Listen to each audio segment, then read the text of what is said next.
তোকে পাহারা পাহারা দিল। কলকাতার জনপ্রিয় অভিনেত্রী মিমি চক্রবর্তী।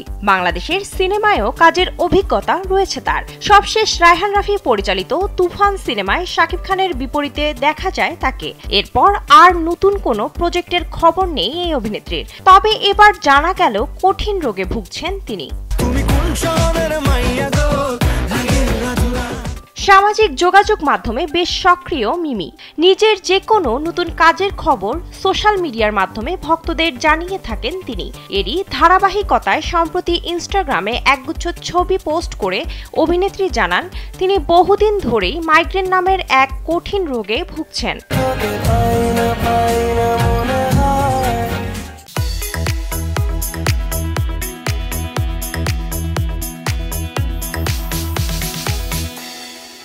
পোস্ট করা ছবিগুলোর মধ্যে যেমন ছিল তার শরীরচর্চার মুহূর্ত, তেমনি ছিল ফলমূল, বাহারি খাবার, এমনকি সূর্যমুখী ফুলের ছবি। তবে অনেকগুলো ছবির মধ্যে একটি ছবি নজর কাড়ে সবার। ছবিতে দেখা যায় মিমির চোখের উপর আইস প্যাক রাখা।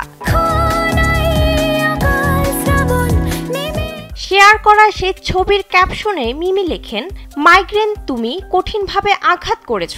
মিমি এর আগেও জানিয়েছেন মাইগ্রেন থেকে মুক্তি পাওয়া সহজ নয়। গত বছর এক পোস্টে লেখেন, মাইগ্রেন থেকে বাঁচা কেবল কঠিন নয়, বরং প্রায় অসম্ভব।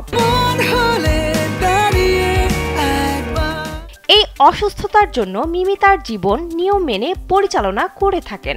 খুব একটা টলিপাড়ার পার্টিতেও যান না তিনি। কাজের ফাঁকে তিনি পোষ্যদের সঙ্গেই সময় কাটাতে বেশি ভালোবাসেন। কিছুদিন আগেই রক্তবীজ 2 এর শুটিং শেষ করেছেন। এবার পালা এই ছবির মুক্তির।